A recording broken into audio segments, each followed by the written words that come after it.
So while Dr. Stewart is getting mic'd up, I just want to say thank you to Chairman Masterson for getting us kicked off here, and to Doug Chapin for those great remarks.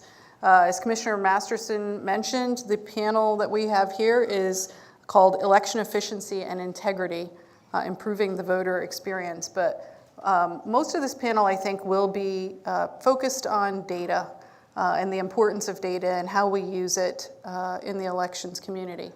We've got a great panel here for you. You have biographies in front of you, but my staff has provided some abbreviated biographies, which I will read, and then we'll start hearing from the panel. I've asked each of them to speak for about 5 minutes or so from their perspective on this panel, and then I have some questions for them, and then we will go to questions from you.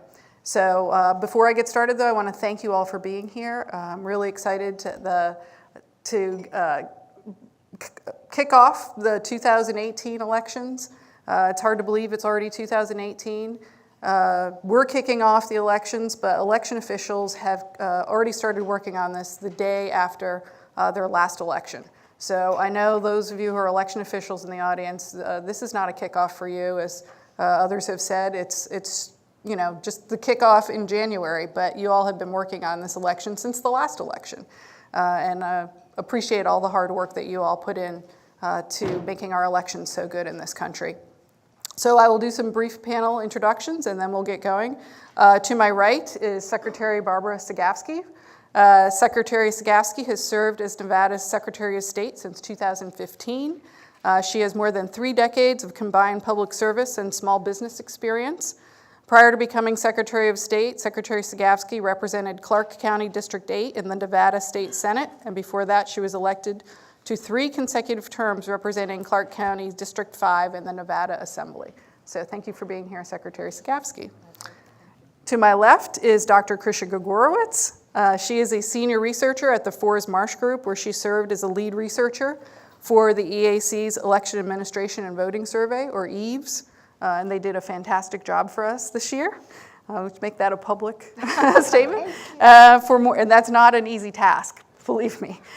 For more than a decade, Dr. Gregorowicz has worked with a number of private and public partners, including the Pew Charitable Trust's Voting Information Project and our friends at the Federal Voting Assistance Program, FVAP, over in the Department of Defense. So thank you for being here.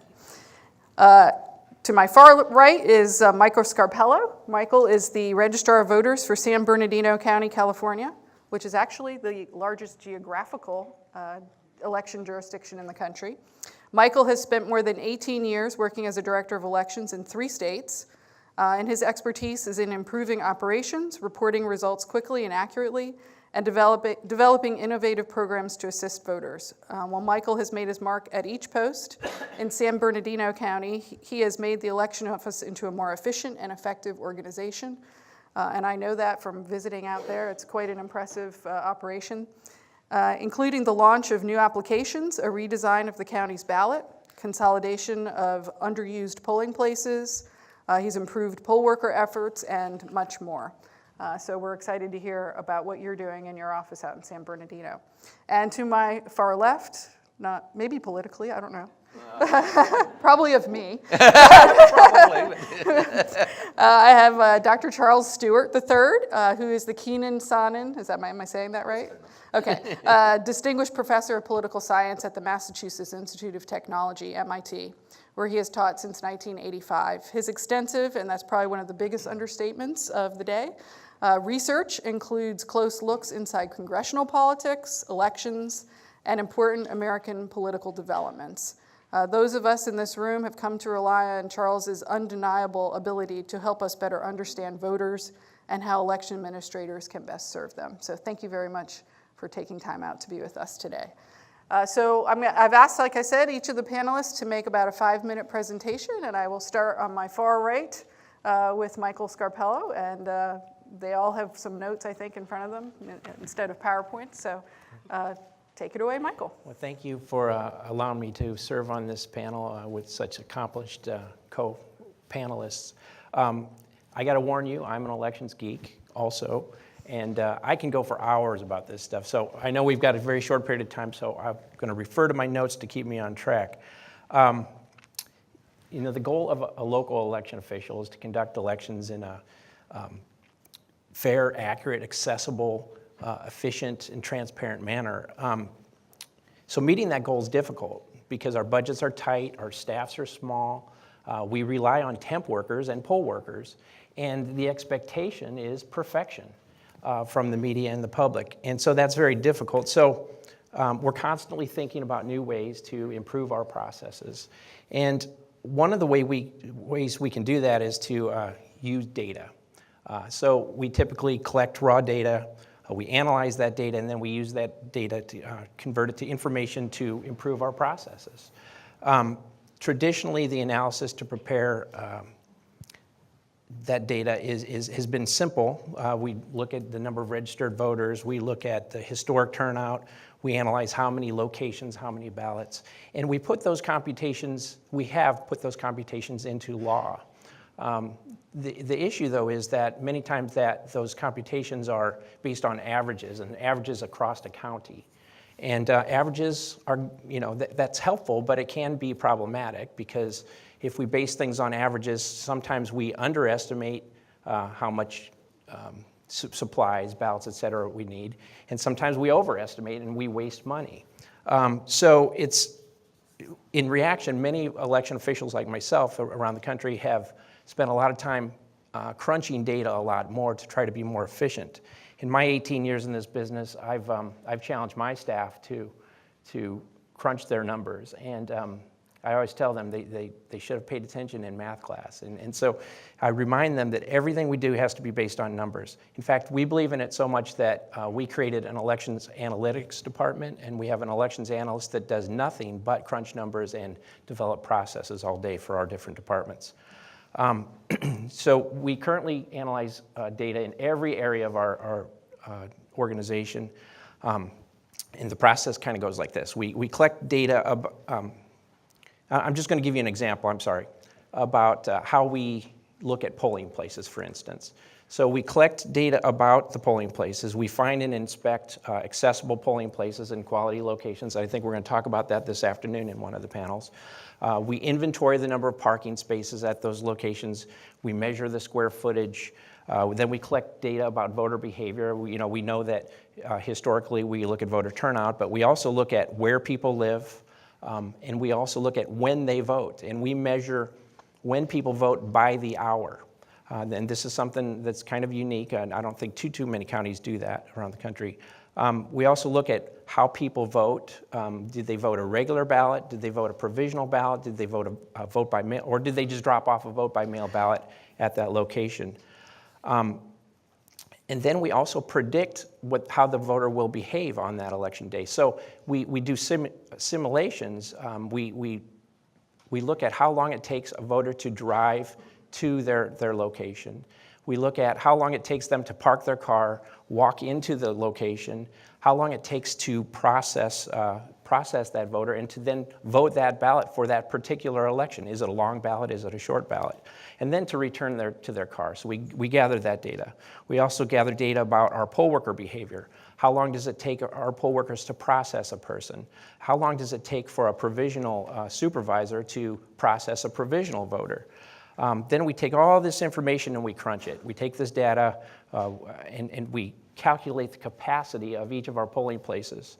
We input then we take that information, we put it into GIS software, and we assign people to polling places.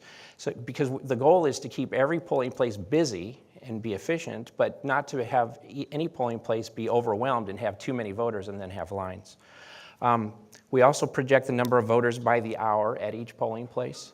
And we use this information to determine how many supplies we put at every location, how many booths, how many other supplies we need, and then how many ballots of each type. And keep in mind that people always think of how many ballots. Well, most election officials, it's not just a ballot. It's in our county, it's over 400 different ballot types that we have to distribute through our county, and so we have to calculate the number of each of those types. So it's very complicated. We also assign the number of poll workers based on projections at each polling place, and we kind of do that for the peak hour so that we don't have any problems. So the number of poll workers varies. It's not just 3 or 5 at any location. It's anywhere from 5 to 18 different poll workers at any given location. We also plan our lunch and dinner breaks around those peak times so that we don't have people at break when we have a lot of voters coming. We found that this data analysis is helpful, and it's helped keep things smooth at the polling places, but we also know it's not always dependable. So we also, in addition to prior to election day, on election day we actually survey each and every one of our polling places to find out what the turnout's like and the ballot usage, and then we make corrections as necessary. The result of our data collection and analysis has been that we've created a lot more convenience for our voters. We have very few lines, and if there are lines, the wait times are very short. We've saved hundreds of thousands of dollars, and we've used that money to not just give taxpayers back the money, but to expand our services, like increasing our number of early voting sites and our number of mail ballot drop-off locations. So this was just one example. We conduct similar analysis for our early voting, for our mail ballot drop-offs, and we'll use similar logic in the future as California moves to a vote center model, and I'll be tapping into Amber to look into to see what they're doing in Colorado to kind of crunch their numbers. A couple of other examples of how we use data. We use it to speed up our ballot counting of our paper ballots. We project the drive times to get ballots back, and we monitor the progress. We analyze the time it takes to process ballots at each step of the way, to process them, to count them, to duplicate ballots, to store them, and then we adjust as necessary on election day. We also use numbers to train and assign our poll workers. We have over 3,500 poll workers in our county, but to get those 3,500 poll workers, we have to contact over 10,000 people. We have to schedule over 7,000 to come to training. We have to train over 5,000, and we have to assign over 4,000 to get the 3,500 to work on election day. We must also recruit and train people in 6 different languages and place certain people at different precincts. And because we're a large area, 20,000 square miles, we train and assign by region. And what we found is that in each region, people behave or their behavior is a little bit different. Some people are more dependable than others in different regions. So we use the information from our analysis to look at that behavior to have different projections in each different type of region. So we aren't short of workers at any particular region. So that's a quick look at how we use data. It's helped us, and it's increased our efficiency, and it's made the voter experience better. We also then pass that information to state and federal officials to compile that data, and then we compare our performance against other jurisdictions. Great, thank you so much. And I know there's an unending number of data points you can collect and do different things with, so it's very interesting, some of the things that you're doing. Just incredible. Thank you from the local level. We go now to the state level with Secretary Cegavske from Nevada, and interested in hearing what you have to say. Well, thank you for having me here today. I want to thank the EAC for putting on this summit, Christy, for all of your assistance. In the state of Nevada, we have 17 counties, and of those, we have 15 that are elected clerks and then 2 voter registrars. And we have a very large county in Clark, so we understand sometimes the pain that you're going with. But one of the things that I wanted to explain to everybody, because one of the things that's always unusual for me is to hear acronyms. And many of you will hear acronyms and they can mean something different. So I want to make sure that you're all aware of some of the acronyms I'll be using just to talk a little bit about what we're required to do. One of them is the Election Administration and Voting Survey that we do get from the EAC. It's a biannual survey administered by the EAC after every federal election, which is, of course, every 2 years.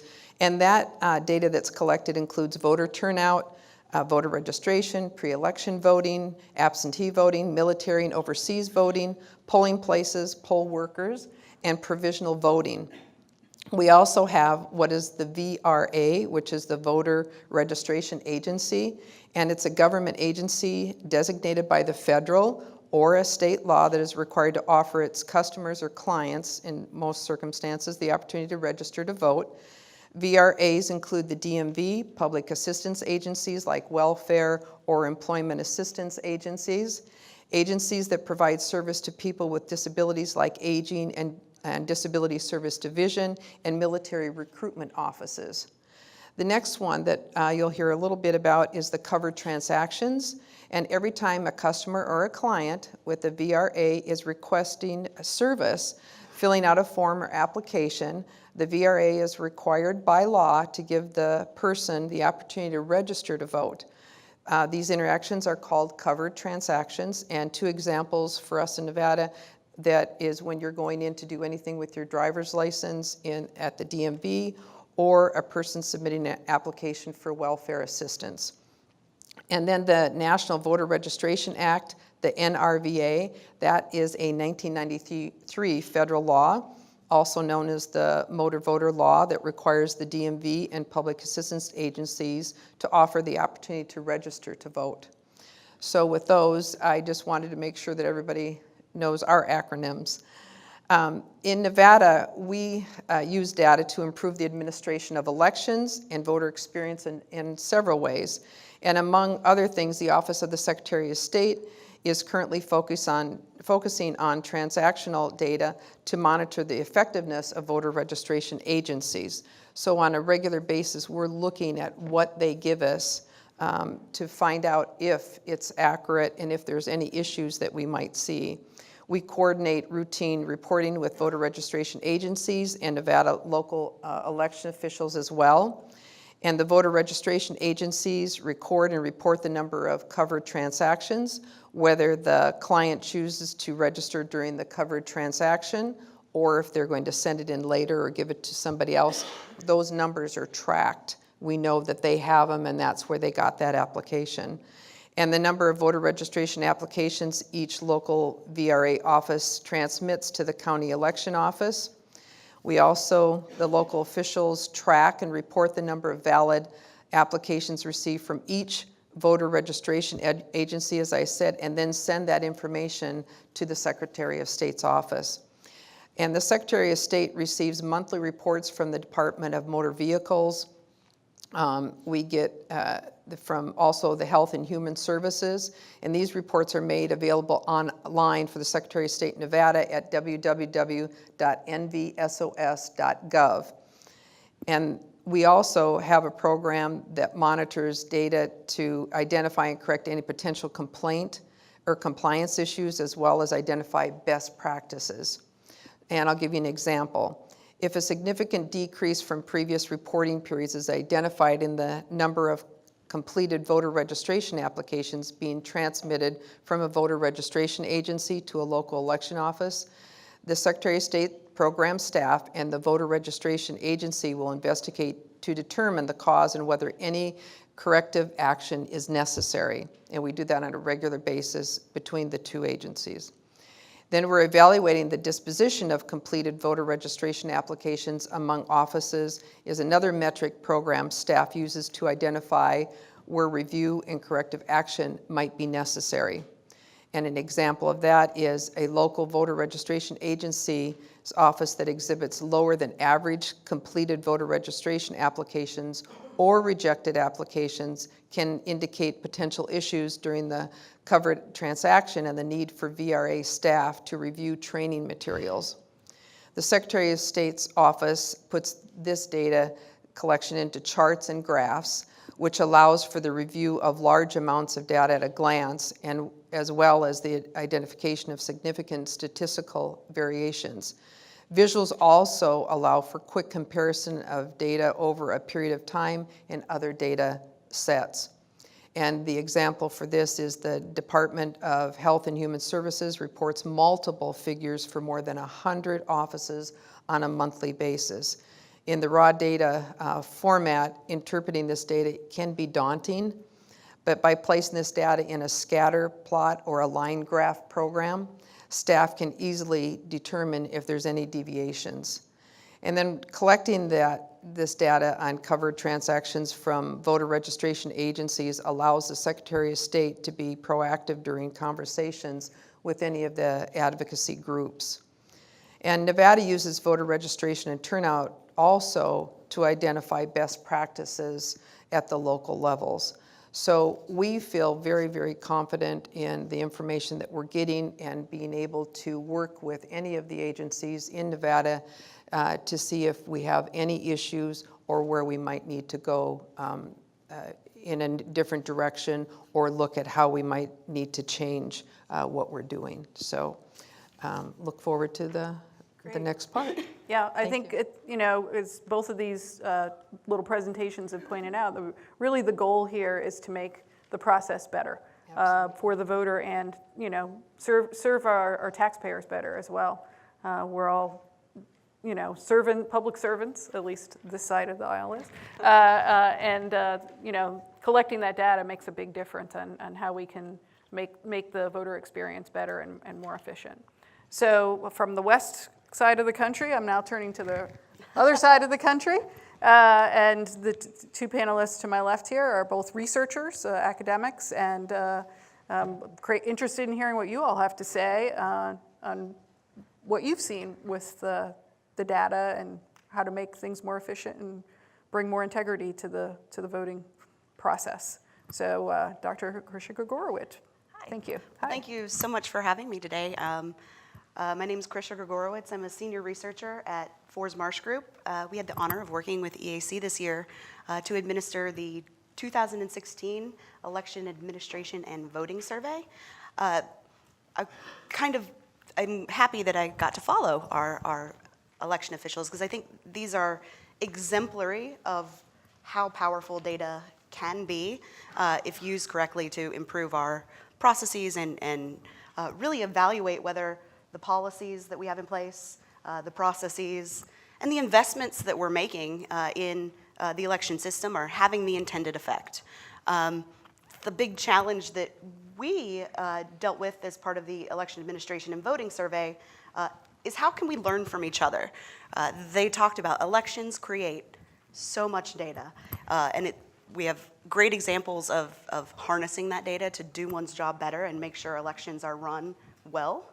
But I think it's really important to remember, and I am lucky I'm on one of the early panels because I won't be the first to say this, that there is no one election in the United States. There are thousands of independent elections run at the state and local levels. They're run with their own policies and their own processes, and frankly, in a lot of ways, their own vocabulary.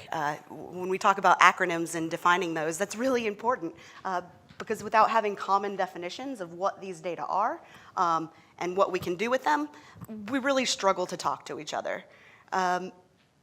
So the Election Administration and Voting Survey, for those of you who don't know, it is a large-scale, the only large-scale data collection process or data collection instrument for administrative data on elections in the U.S.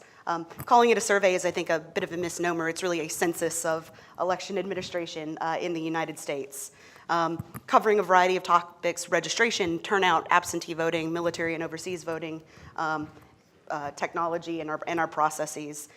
And what's really remarkable, 2004 was the first EVES survey was fielded. And it's really remarkable to think that kind of fundamental questions about elections in the United States. So for example, how many precincts and polling places are there in the United States? It's mind-boggling to think that there was no one place that you could find that information. It seems so basic and fundamental. The answer to that question for 2016 was there about 178,000 individual precincts. And about 116,000, almost 117,000 individual polling places. Additionally, about 8,500 early voting locations in the U.S. I will caveat and say those numbers are still complicated to interpret, but that's a very important piece of information. It's really shocking that we wouldn't have known that before. I think a couple of other highlights that we learned from 2016 EVES.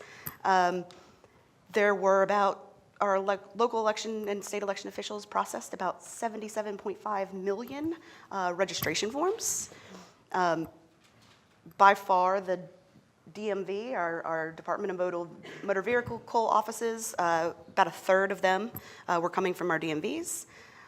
One change from previous elections was increasing use of online voter registration systems. So we had about 17.4% of registration forms coming from online systems. That's up from in 2012, it was only about 5%. So big jump there. Similarly, e-poll books, we saw a 75% increase in the use of e-poll books across the country since in 2016 since 2012. 2.5 million provisional ballots, about half of which came from California. Overall, about 71% counted in part or full. So that's an important way, kind of metric to consider how well that protection is working. Very active overseas voter population. We saw about 178,000 ballots transmitted to overseas citizen voters, so non-military. It's about 100,000 more than in 2012. Almost 80% were returned and ultimately counted. So these are sort of important pieces of information about how elections in the United States are doing. And again, from all jurisdictions across the country. So while these are sort of neat insights, I think what really is important about the EVES, since it started, is that it helped us develop a common language to talk about elections with. And our secretary from Nevada kind of mentioned this, like defining acronyms. Without a common definition of these basic terms, what's registration? What do we mean by a rejected ballot or an accepted ballot? We really can't. It becomes very difficult to learn from each other and to make these comparisons. And so I think that has been a very important, it's certainly a work in progress. And I think this year, the Federal Voting Assistance Program, through their Overseas Voting Initiative, coordinating with the Council of State Governments, ran a Section B working group and brought together state and local election officials from across the country to talk about the Section B, which is the military and overseas voter section of the EVES, to talk about the challenges that they face collecting that data and reporting it, and helped refine the definitions. Those were lessons that we were able to apply across the EVES to the other sections. And really, when we have this common language to talk to each other, it really unlocks the possibility of using all the data that get collected, or more of the data, because it really is copious amounts, in order to report to the EVES, not even necessarily to do this amazing work evaluating and refining one's processes at an individual level, but really to administer elections. This is sort of the tools that on the ground make sure elections are happening. And so it's very exciting. I think there are so many possibilities out there, already moving kind of to projects with a common data standardization, where we're looking at directly from the data that are being collected at a transactional level, and how can we take it from multiple jurisdictions. I believe it was 13 involved in that project this year.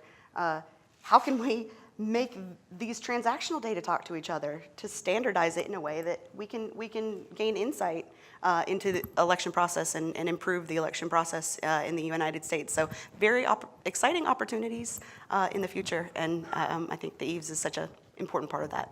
So yeah, it really does show us the big picture nationwide of how things are going, the successes and the challenges, and down to the smaller levels, the smaller jurisdiction levels, which is really great.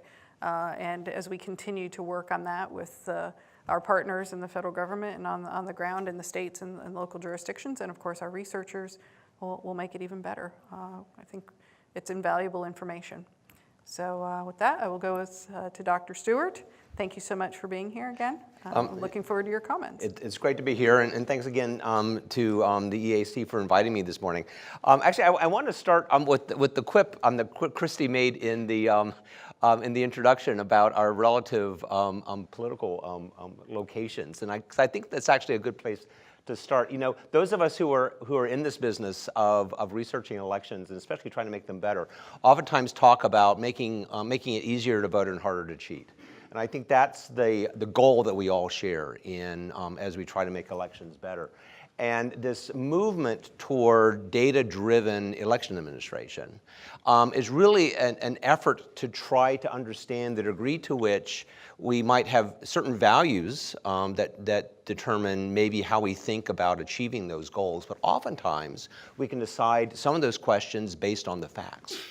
And I think that those of us who are geeks, and I think all of us on this panel sound like we're geeks, you know, I think we're driven to see how much we can base our knowledge, our actions on the evidence in front of us. And I think there's a lot of success stories that I will talk about just a little bit in a second, where when we focus on the facts, we can really make a lot of progress. And I think that that's the important thing here. So the topic today is making the voting experience better for voters, making it better for the nation. And I guess the way that I jump into this as an election geek is thinking back to the year 2000 and the event that got me actively involved in studying election administration, and many people around the country interested, at least noticed that, gee, there's something interesting here in election administration. And that, of course, was the Florida recount. And being a native Floridian, I was especially, and actually having been registered to vote when I was 18 years old by my second grade Sunday school teacher, I've always been very interested in election administration from a young age. And the interesting thing to me as an academic about the Florida recount, once we kind of took a deep breath and tried to figure out what was going on, was to try to understand whether, first of all, whether what happened in Florida was a one-off situation or was it common. And then secondly, to try to figure out, well, really, how bad is it after all? I mean, even the best of elections from time to time are going to be close. And so the fact that you have a recount is not a problem. In fact, that's a good thing to try to get the answer right. The question is, are the problems that emerge during a recount, are they general? Are they specific to a place? And how big are they? And it turns out in 2000, there wasn't a good sense about the answers to these questions. Is Florida one-off or not? Have these problems persisted for a long time or not? And then when the Help America Vote Act was passed in 2002, then the question became, okay, we're going to spend a couple of $1 billion to make the elections better. How will we know if that money was well spent? Okay. All of these come down to questions of fact and data. And in 2000, it was really interesting to me as a quantitative social scientist that despite all the data that's generated by elections, very little of it had been used for management purposes and for the purpose of assessing how well the elections were run. And so that was one of the things that we did in an organization that I continue to lead called the MIT, actually, it's formerly the Caltech MIT Voting Technology Project. I like to call it the MIT Caltech Voting Technology Project. But what we did in the Voting Technology Project, the VTP, was we looked around to find ways in which we could use data already being collected to answer this question. How bad was it in Florida? How does it compare to other states? How does it compare to the past? And in part, I discovered someone named Kim Brace, who I saw over here, who had been collecting for many, many years turnout data and election return data and data about voting technologies. We discovered that the Census Bureau had been asking questions of voters for many, many years about problems they were having when they turned out to vote. We discovered that there was really a load of data out there that really could be used to assess elections and then to chart the improvement. So we discovered in 2000, for instance, that when we amassed all this data and we looked at it from the perspective of how many lost votes were there in 2000. And by a lost vote, I mean, kind of think about it this way. You wake up on election day, back in the days when we all voted on election day, wake up on election day intending to vote. You as a voter do everything right. And at the end of the day, the vote that you cast is not counted. or even you're not allowed to vote because, say, there was a screw up in your voter registration. How many votes was that? Because that was really kind of the nut of the problem in the Florida recount.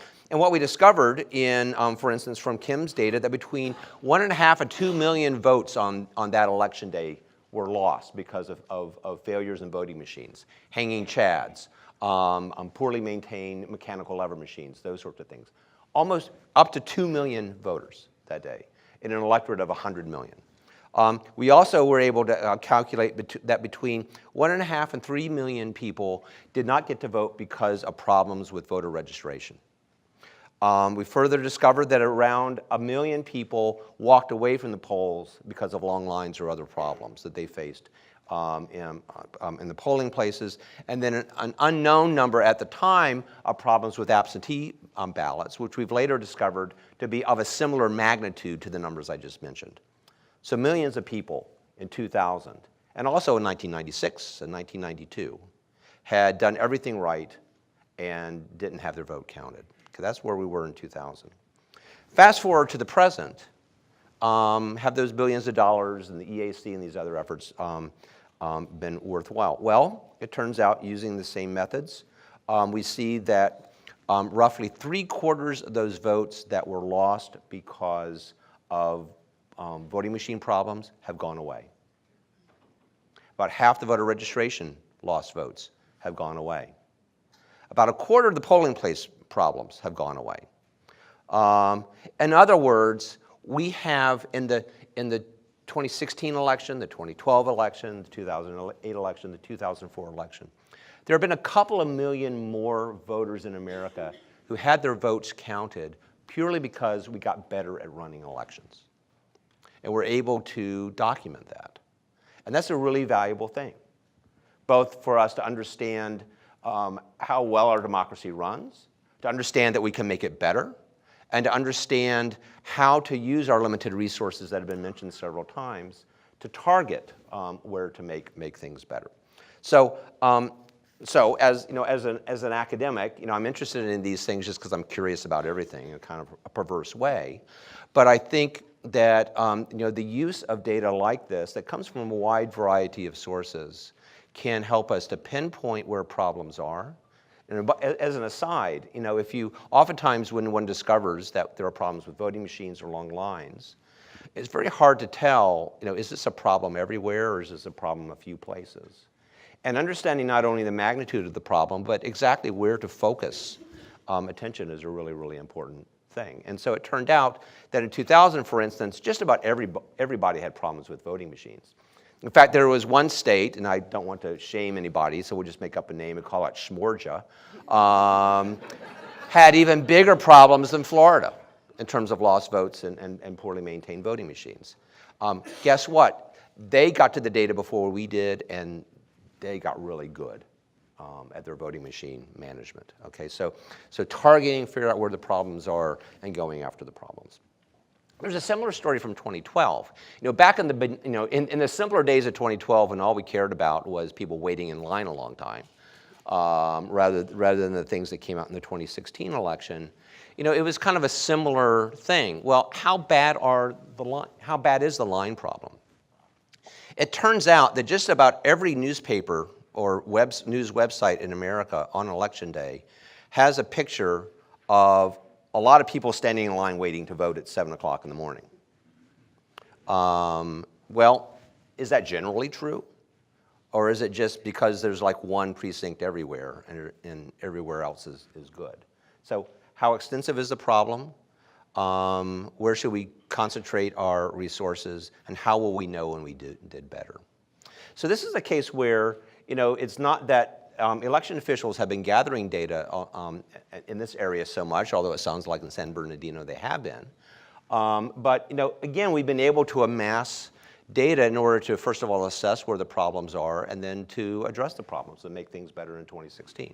So in 2012, we were already asking voters how long they were waiting to vote, waiting in line. And we could discover, for instance, that there were about a half dozen states really where this was a problem, statewide. Every city in America, it was probably a problem that needed to be looked at. But there are a lot of places in America where it was not an endemic problem. It was kind of more of a one-off situation here and there, and that was a valuable thing to learn. But here, we had to basically create data gathering processes, since it is not a common practice or a universal practice to like count how many people are in line on a regular basis and those sorts of things. And so working with the Bipartisan Policy Center, we developed protocols for local election officials to start counting up the lines and to rely on queuing theory to turn those numbers into estimates of line lengths.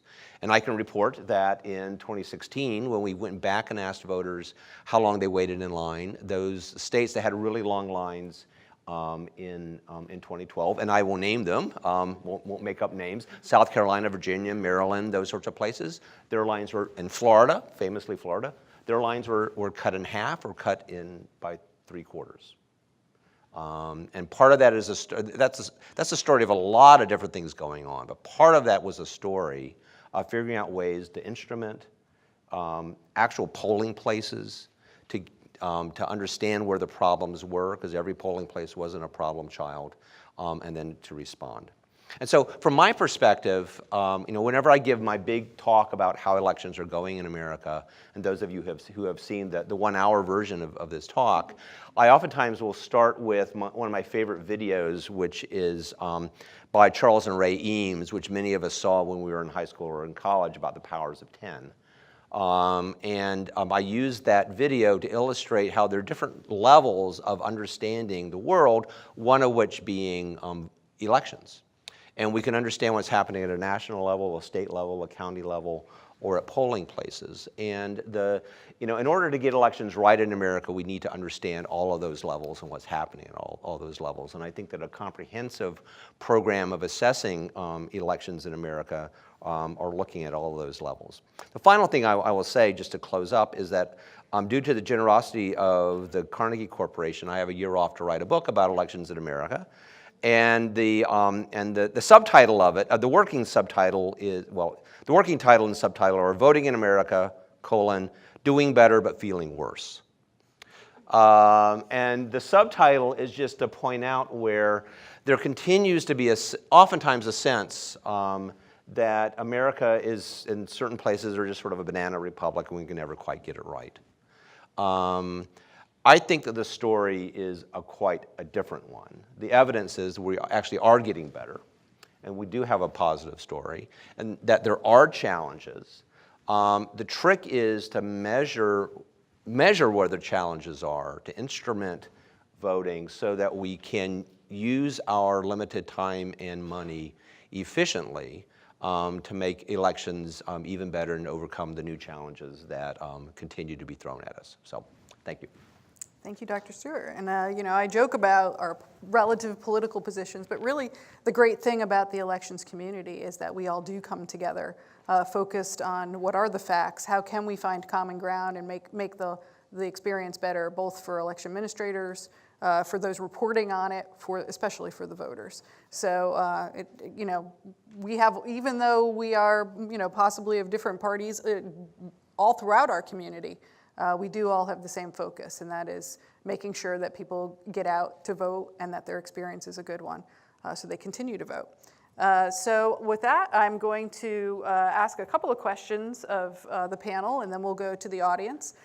We don't have a huge amount of time because those are longer than 5-minute presentations, but well worth listening to. So as we've heard, elections do create a lot of data. And I would like to ask, and maybe I'll start on this side, what are the 2 or 3 data points or sets of data you think are the most important for voters to understand how elections work? Well, okay. So I guess I am on this side. Yeah. We've already established that. When I go around and I talk about elections, it seems to me that kind of voters just don't know the basic contours of how we vote. And voters in the West are amazed at how we vote in the East and vice versa. And so actually, if it's a matter of just educating voters, just how we vote by mail, in person, although one line of controversy and policy, things like voter ID and those sorts of things. People just don't know what happens in other states. People just don't know how you register in other states. So just kind of basic facts like that, kind of how do we vote, how do we register, how do we check in, how do we do things. The other thing that I find really interesting, and Krysha pointed on it, is the next fact after the number of precincts, because I think this kind of can set some of the context of election, is that after, between 100 and 200,000 precincts, we have about 1 million poll workers mobilized on election day. And that is a management challenge. It's also the greatest mobilization, democratic mobilization in this country. And I think we've failed to really appreciate the size of that effort and the importance of that effort. And I wish that's a fact I wish more voters knew and more policymakers knew. Yeah. Dr. Gregorowicz? As a poll worker in Prince William County, Virginia, I also agree with that, because unlike our friends on the West Coast, we don't get lunch breaks and stuff. It's a 15-hour day. So definitely, I'm all about that. It's all about the lunch break. Exactly. And echo, 41% or so of people in the 2016 election voted before Election Day, that by mail, in early voting, absentee voting, and that really is important. I think those dynamics, I agree with you 100%. The other thing is data are aggregated up from a voting machine to a polling place and up to the precinct level and the county level and the state level. And I think there is a need for more localism in some of the data that are reported. People are interested in how their neighborhood voted or how many turned out. So that is something that I think there is an interest in and that is lacking. I'm going to go to something different on this side. You talked about a lot of the data that both of you use to analyze your elections and how things are going and where you need to fix things. Do you also use that data in budget discussions, in resource allocation, things of that nature? Well, certainly, and I kind of talked about how the county administrators, they just want to save money, right? But what we do is we say is we're going to save money here, and we're going to use it to expand our services there. And so we certainly do use these analysis in our budget discussions. But I just wanted to touch base on the last question, because I was anxious to answer that one. If we're talking about educating voters, the number one way that they get educated was through our websites. And so one of the greatest tools ever is Google Analytics. I mean, if you've ever, it's just wonderful, because back in 2012, we redesigned our website, and we thought we knew what we were doing, and we thought it was great. We looked at our Google Analytics, and we're seeing that people are still confused, and they're still having a hard time finding things. So we adjusted our website to that, and in fact, we went even further, and we created an application where we, instead of people searching for information, they logged in, and we fed them the information. So that Google Analytics really helped us educate those voters in a better way. You can answer one or both of those questions. Any of them. Well, to be honest, yes, data does help us in any budget discussion. When we go before the legislature, we bring them examples, we bring them our statistics. Those are very, very helpful in any of the discussions about making new laws and budget as well. And the effectiveness of the voter registration, I think, is something that we needed to point out as well, is not only in the voter registration agencies, but we have online. So there's a lot more that we could be analyzing and looking at, but we're doing a lot. And I noticed California, from listening to my colleague here, that they do an awful lot more than I think we do. But that's one of the criteria that I think is a problem, is that we all don't do the same, and so we have smaller comparisons. And so if we can be on the same page, and that's along with the acronyms, just being on the same page for those helps us with whatever we're collecting and how we're analyzing it and looking at from state to state, because we are all different. Yeah, And that's why these kinds of conversations are important, right? That we can hear what other people are doing and apply them to our own offices and processes. So I'm going to go to the audience since we don't have too much time, and I will take questions. I think we've got a couple roving microphones, and we'll go over here. First, this was excellent. Thank you all very much. I have a question for Dr. Stewart and the rest of the panel. When you pointed out those wonderful improvements and more people actually getting their votes counted, did I get it right that the least improvement was problems in the polling place?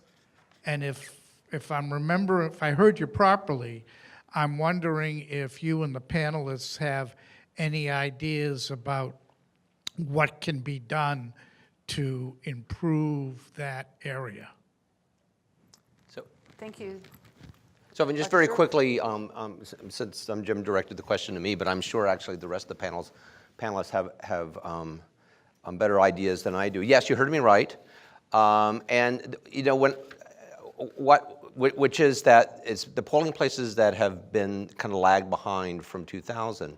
The observation that I make when I talk at greater length about this is that if you think about the other big problems that were identified in 2000, voting machines, voter registration, each of those kind of have a magic bullet associated with them. Voting machines, you get new voting machines. Voter registration, you get new systems, you get provisional ballots. And those are things that can usually be implemented from the top down and are just a matter sometimes of spending money. Polling places are about managing those million people. And that's more like pushing on wet spaghetti. And that's management of people is a huge problem in general. And so it strikes me that in many ways the polling place problems, which are the smallest in number, are the most vexing because of the nature of the problem. Other panels? The only comment I have for the poll workers is what I hear from the 17 counties in Nevada is that we get volunteers, we have seniors, we have people who sometimes are new or sometimes have been there for a long time and don't know the new laws specifically, but we do training and we try to improve that training, but we have human beings that are at the polling places doing the work. And sometimes that can be an issue, and other times we're really, really happy that they're there and they have the knowledge that they do. So it's kind of a mixed bag sometimes. Mm-hmm. Other questions from the audience? Yeah? So, Dr. Stewart, you mentioned the difference between quantitative and qualitative. So I'd like you to talk about that a bit as it relates to how election officials might conduct that type of analysis. And then Mr. Scarpello, you mentioned you collected a lot of data and analyzed that. How would you encourage local election officials to analyze that data? How did you do that? How would they go about analyzing that data? So just really quickly, because I'm really interested in the answer to the second question. I mean, certainly, well, I mean, look, I mean, the advantage of quantifying things is that it's a very efficient way of, in a mass way, identifying problems and moving in kind of a wholesale manner in management. The qualitative data, by which I think the question implies, talking to people about what's up, fills in why it is that you might have a problem here or a problem there. And certainly, again, like any sort of management tool, that there's a variety of ways of approaching the data that are certainly going to be powerful. But I want to hear how they actually got to do this great stuff in San Bernardino. And I will say, your office is not huge. I think it's about the same, even maybe smaller than the EAC. We only have about I think we are 25 people. We're probably the smallest elections office per capita in the country. We only have 28 employees to serve a population of 2 million people in 20,000 square miles. But I think the important thing is to get buy-in from management, to get the county to invest in analytics. and to then participate on a national level in discussions like this, to get education from, the Election Center and Doug Chapin's organization, and to share information, gather information from other election officials and learn from each other. I think that's the best way to improve processes, and I think we've seen that a lot since 2000. When I got in this business in 2000, in the Bush v. Gore year, I was shocked. In Omaha, Nebraska, they were using typewriters, and they weren't even using computers. And so we've come a long way, and that's because people share information. You want to answer any of those at all? Well, I would say on the qualitative end, I think it's an important question because with all these jurisdictions throughout the country collecting their data in their own way, I think that is really a blind spot a bit, that we make some heavy assumptions about what it is these quantitative data that we're looking at are. So I think in terms of qualitatively going out and kind of understanding, well, who's inputting data, how are these systems connected or not connected, what really how are they classifying, are dates being put in realistic or are they sort of being thrown in to fill a gap at the end? These are important sort of qualitative things that we need to know that would really help on the quantitative end make better use of and sense of the data we have. Question from the audience? A question around early voting and data around early voting. Obviously, early voting varies dramatically by state and by how much time is allotted, from a couple of days to multiple weeks at a time. Either from a jurisdictional perspective or from a more academic national survey perspective, is there any data or sense of sort of its usage rate over time? And by that I mean, is there the first couple of days, there's a huge influx, and then it wanes to election day. Does it pick back up at election day? And does that really vary by state as states look to either expand or contract their early voting periods to try to see actually when are voters actually using it at its sort of its highest usage rate? Anybody want to jump in on that? And I have some answers. Okay. Go ahead. Secretary. Go ahead. If I understand your question right, you're talking about the early voting and trends that we see from the beginning to the end of that. We see, usually you could just stop and you could see who wins and loses in Nevada just because people come out and they early vote. I mean, the numbers are very, very high. And one of the things that we see is it depends on if there's a weekend or if it's during the week. When people are coming, because we have the malls, we have now the community centers. But there's that trend of seeing high numbers in the beginning and not so much in the middle, but then on the weekends it's really big turnout. So it just depends on the days, and you can look, and I do think each state is a little different in their number of days that they have for early voting, if they have early voting. I don't know if everybody does at this time, but it's very popular in Nevada. People vote, people have habits in voting, and so they get used to voting a certain way, and to change those habits sometimes takes time. What we found in Colorado years ago is that, we made early voting much more available. We went from 1 location to 13 locations, and that increased. And people started, I think in 2008, we had as many people voting early as on election day.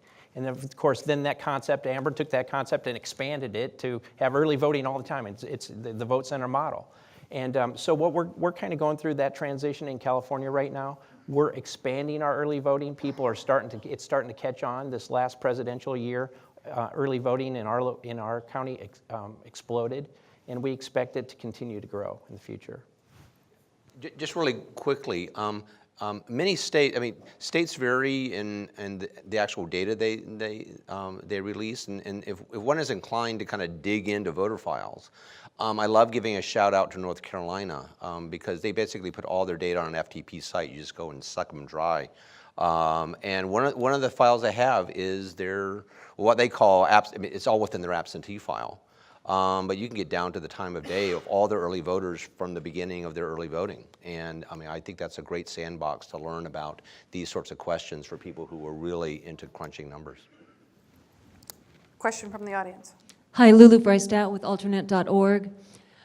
I'm really excited about all of the focus on analytics, but we've had some major polls showing that voters actually have very low confidence in the results of the election. And I'm wondering if there's an emphasis on turning that analytic eye to the actual counting of the ballots, to count more ballots by hand or a statistically significant number of ballots by hand, or releasing digital ballot images to the public and candidates so that analytic analysis could be made of each digital ballot image. I think where people really are lacking in confidence right now is the measurement and count of the ballots. Even though I think it's great that you're measuring parking lots, I think the ballots is where people would like to see more progress. Thank you. I take an answer on that from any of you. Thank you for the question. Anybody want to take that on? Well, I have one answer to that, which is the empirical one, and it's actually to challenge a bit the premise of the question, but then to rotate it. One of the things I do is I study a lot voter confidence in public opinion, and it turns out that first of all, voters are very, very confident about the quality of vote counting locally and at the state level, and they're very, and they're quite skeptical about nationwide. That's thing number one. Thing number two, the thing that moves voter confidence is whether your candidate wins or loses. And there's virtually nothing, from all the studies I've done and my colleagues have done, there's nothing that really in election administration that appreciably moves voter confidence. Having said that, I think there are very good reasons for doing things like risk limiting audits and other techniques that assure voters who are paying attention, election officials, and candidates that the vote was counted properly. So my own take on things is that it's usually, it can be, if one wants to hang reforms of election administration on voter confidence, one may be disappointed because voters aren't basing their confidence in the system, as far as we can tell from the research, on election administration things. And interestingly, we don't count ballots on a national level. Right. We just don't. We have 51 elections in a general election, federal general election year. So. And it kind of goes back to your question about your comment about process as well, that there's a lack of understanding of this very complicated process. Voter education. Yeah. Yep. I would say what you're looking at is a perception problem. So it's not an actual problem, it's a perception problem. So rather than changing the process, what we have to do is educate people. What we find when we have that candidate that loses, they come in the day after the election and they say, this is all crooked. And then we walk them through and we educate them. We're very transparent, educate them about every single aspect of what we've done in that election. And by the time they walk out of there, 99.9% of the time, they're satisfied. And so it's the same with the public. We need to do a better job of educating the public on the process. And if we do, I think they'll have a lot more confidence. Do we have any other questions from the audience? Yes? How are you guys using data for list maintenance activities? If we can talk about that a bit, local and statewide. She wanted to know how you use data for list maintenance activities. So, okay. Michael? Well, list maintenance is something that has changed a lot with the Help America Vote Act in 2002. County, we had, over 3,000 county databases, and now we have 50 statewide databases. And California just made this change in 2015 and 16. And with a statewide list, it becomes a more efficient list. We can look at, cross-county moves, duplicate voters, et cetera, et cetera. And so that has really come a long ways in the last several years.